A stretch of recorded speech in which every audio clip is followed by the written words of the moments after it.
Hello my dear friend, ADM education hub के इस YouTube channel पे आपका स्वागत है। मैं अभिषेक सिन्हा प्रेजेंट कर रहा हूँ एडीएम एजुकेशन हब में साइंस का लेक्चर। बीएचयू बीएड और यूपी बीएड से रिलेटेड साइंस का जो भी पोर्शन है मैं वो कंप्लीट करवाऊँगा आपका। और अभी जो पोर्शन कंप्लीट कराने के लिए हम कार्यरत थे वो था साउंड। ठीक है, तो हम लोग लास्ट क्लास में साउंड से रिलेटेड कुछ डिस्कस कर रहे थे, लेकिन कुछ टेक्निकल इशू के कारण क्लास बीच में बंद करना पड़ गया। तो ये उसके बाद का वीडियो है। आप कुछ पोर्शन वो वाला भी रिपीट कर दूंगा ताकि आप लोग को रिलेट करने में आसानी हो। ठीक है, चलिए स्टार्ट करते हैं पोर्शन साउंड का।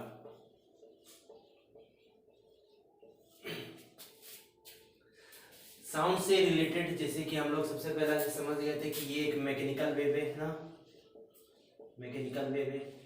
ठीक है, और वेव मैकेनिकल क्यों है? क्योंकि ये इस वेव को मीडियम में ट्रैवल करने के लिए एक मीडियम की जरूरत पड़ती है ना। इसको मटेरियल वेव भी कहा जा सकता है, मटेरियल वेव। ठीक है, और जिस वेव को मीडियम में ट्रैवल करने के लिए जिस वेव को ट्रैवल करने के लिए मीडियम की जरूरत नहीं होती है उसे हम इलेक्ट्रोमैग्नेटिक वेव कहते हैं। ये तो आप लोग जानते ही होंगे, बेसिक चीज है ना। और अब वेव का दो टाइप हम लोग देखे थे, है ना, टू टाइप्स ऑफ वेव्स। कौन सा? Longitudinal and transverse. ठीक है, वेव को कैटेगराइज किए थे हम लोग मटेरियल वेव और इलेक्ट्रोमैग्नेटिक वेव में, इस केस को कंसीडर करके कि वेव को ट्रैवल करने के लिए किसी मीडियम की जरूरत है या नहीं। ठीक है, अब फिर से हम वेव को कैटेगराइज कर रहे हैं ये चीज कंसीडर करके कि जब वेव ट्रैवल करती है एक पर्टिकुलर डायरेक्शन में, उस समय मीडियम के जो पार्टिकल्स है उसका मूवमेंट क्या होगा। ठीक है, बोल सकते हैं कि मैकेनिकल वेव को हम लोग दो टाइप से स्टडी कर रहे हैं, एक लॉन्जिट्यूडिनल वेव और एक ट्रांसवर्स वेव। ठीक है, ट्रांसवर्स वेव में क्या हो रहा था, मीडियम का पार्टिकल जो था डायरेक्शन ऑफ प्रोपगेशन से परपेंडिकुलर वाइब्रेट कर रहा था इस टाइप से, है ना। और लॉन्जिट्यूडिनल में क्या हो रहा था कि जो मीडियम के पार्टिकल्स डायरेक्शन ऑफ प्रोपगेशन से पैरेलल वेरी कर रहे थे, पैरेलल वाइब्रेशन कर रहे थे इस टाइप से। तो ये हो गया एग्जांपल ऑफ लॉन्जिट्यूडिनल वेव और ये हो गया ट्रांसवर्स वेव। ठीक है, मूवमेंट कुछ इस तरह से होगा इसका। अगर आप ग्राफ इसका समझना चाहोगे तो ग्राफ कुछ इस तरह से बनेगा ट्रांसवर्स वेव के लिए, जो आप जनरल वेव का फॉर्म जानते हो। ठीक है, वहीं लॉन्जिट्यूडिनल वेव के लिए जो आप मीडियम में जो डिस्टरबेंस क्रिएट हो रहा है, उस डिस्टरबेंस को आप कुछ इस तरह से शो कर सकते हैं कि मीडियम में बहुत सारे पार्टिकल्स हैं, है ना, बहुत सारे पार्टिकल्स हैं। और जब डिस्टरबेंस क्रिएट हुआ यहाँ पे, जैसे कि चूंकि sound is a longitudinal wave, तो हम साउंड के टर्म में ही समझा रहे हैं कि जब हम बोले डिस्टरबेंस क्रिएट हुआ यहाँ पे, तो वो डिस्टरबेंस इस मीडियम को पुश किया। ठीक है, मीडियम को पुश किया और यहाँ पे एक पर्टिकुलर रीजन में हम दिखा रहे हैं आपको कि मीडियम कुछ इस तरह से कंप्रेस हो गया। ठीक है, कंप्रेस हो गया। ठीक है, उसके बाद क्या है, हम लोग जानते हैं कि ये जो मीडियम है ये इलास्टिक नेचर का है। ठीक है, जब भी ये कंसीडर कर रहे हैं हम लोग कि मीडियम कैसा है, इलास्टिक नेचर का है। तो जैसे ही ये डिस्टरबेंस खत्म होगा इस मीडियम में, इस पर्टिकुलर रीजन में, तो ये वापस से फैलेगा। ठीक है, तो ये फैल रहा है कुछ इस तरह से। ठीक है, अगेन ये जब फैल रहा है आगे की ओर बढ़ रहा है, तो ये अपने बाद वाले मीडियम को कंप्रेस कर रहे हैं। ठीक है, तो इस तरह से ये साउंड वेव कंप्रेशन और रेयरफैक्शन, कंप्रेशन रेयरफैक्शन के टर्म में आगे की ओर मूव कर रहा है। जब हम बोलते हैं हमारा टंग वाइब्रेट करता है, मीडियम डिस्टर्ब होता है और ये डिस्टरबेंस सामने वाले के कान तक पहुंचता है, उसके कान के पास जो मीडियम है उसको वाइब्रेट करवाता है ड्रम में, ड्रम को वाइब्रेट करवाता है, और वो ड्रम इस सिग्नल को वापस से अपने दिमाग के लैंग्वेज में कन्वर्ट करके दिमाग के पास भेज देता है। ठीक है, तो इस तरह से साउंड ट्रैवल करता है। तो हम लोग जनरली जब साउंड को स्टडी करेंगे तो हम लोग ट्रांसवर्स वेव के फॉर्म में इसको स्टडी करेंगे, जस्ट कन्वीनियंट के लिए। ठीक है, sound is a longitudinal wave, लेकिन इसका प्रॉपर्टी सब एक जैसा, जैसे कि ट्रांसवर्स वेव के इस पीक पॉइंट को बोला जाता है क्रिस्ट। ठीक है, और इस डाउन पीक पॉइंट को बोला जाता है ट्रफ।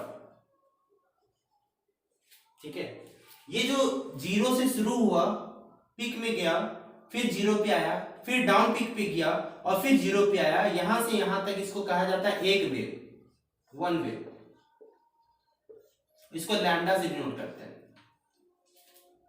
ठीक है, ये वन वेव हो गया, या बोल सकते हैं एक साइकिल ये कंप्लीट हुआ।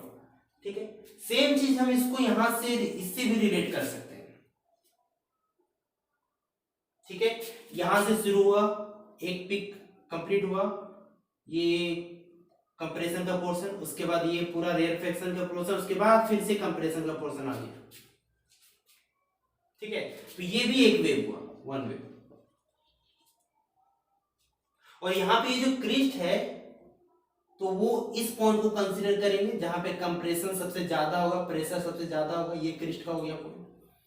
फर्दर ट्रफ का पॉइंट कहां कंसीडर करेंगे, जहां पे रेयरफेक्शन उसके मिड पॉइंट को ये ट्रफ का पोर्शन कंप्लीट करेंगे।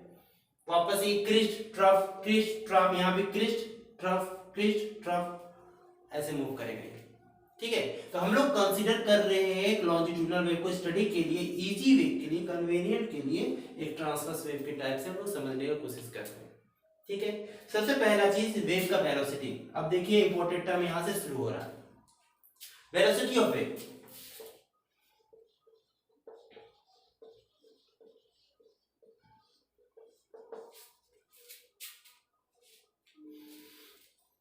ये जो वेव मूव कर रहा है, एक्चुअली में यहाँ पे मूव क्या कर रहा है, डिस्टरबेंस मूव कर रहा है ना। यहाँ का पार्टिकल नहीं मूव कर रहा है, यहाँ का पार्टिकल यहाँ नहीं जा रहा है, ये पार्टिकल यहीं पे कंप्रेस हुआ और रेफ्लेक्ट हुआ, यहीं पे रुक गया, लेकिन ये अपने आगे वाले पार्टिकल को डिस्टर्ब कर दिया। ये डिस्टर्बेंस फिर अपने आगे वाला पार्टिकल को वो ट्रांसफर कर दिया, पार्टिकल सब अपने जगह पे वापस से आ जा रहा है, लेकिन डिस्टर्बेंस क्या आ रहा, आगे बढ़ जा रहा है। तो जब यहाँ पे मूवमेंट हो रहा है तो ये वेव जो हम दिखा रहे हैं, ये पार्टिकल का मूवमेंट ना होके ये हम समझ सकते हैं डिस्टर्बेंस का मूवमेंट है। ठीक है, डिस्टर्बेंस का मूवमेंट है from one point two another point. तो ये जो मूवमेंट हो रहा है किस वेलोसिटी के साथ हो रहा है, ठीक है, उसी को हम बोलेंगे velocity of wave. In case of अगर साउंड स्टडी कर रहे हैं तो हम लोग क्या बोलेंगे, वेलोसिटी ऑफ साउंड। यहाँ पे वेव के लिए भी सेम फॉर्मूला होगा, साउंड के लिए भी वही फॉर्मूला होगा, तो दोनों यहाँ पे रिलेट करते हुए हम लोग चल रहे हैं। ठीक है, क्या होगा वेलोसिटी, तो हम लोग जान रहे हैं कि एक साइकिल यहां से यहां तक कंप्लीट हुआ, क्या हुआ, एक साइकिल कंप्लीट हुआ ना। तो एक साइकिल कंप्लीट होने में जितना टाइम लगता है उसको बोलते हैं टाइम पीरियड। ठीक है, यहां से शुरू हुआ और यहां एक साइकिल कंप्लीट हुआ। जैसे कि मान लो कोई पार्टिकल एक सर्कल में मूव कर रहा है, तो यहां से शुरू होके वापस अपने जगह पे आएगा तो वो एक साइकिल पूरा होगा ना। यहाँ पे देखिए, यहां से शुरू हुआ, यहां से पिक गया, जीरो मिनिमम, फिर जीरो, उसके बाद यहां से वापस से सेम पोर्शन फॉलो करेगा। तो इसको हम लोग बोल रहे हैं एक साइकिल कंप्लीट हो रही है, एक वेव कंप्लीट कर रहे हैं। और एक वेव में, एक वेव को कवर करने के लिए, यहां से डिस्टर्बेंस यहां तक जाने के लिए जो टाइम लगता है उसको बोलते हैं टाइम पीरियड, टी।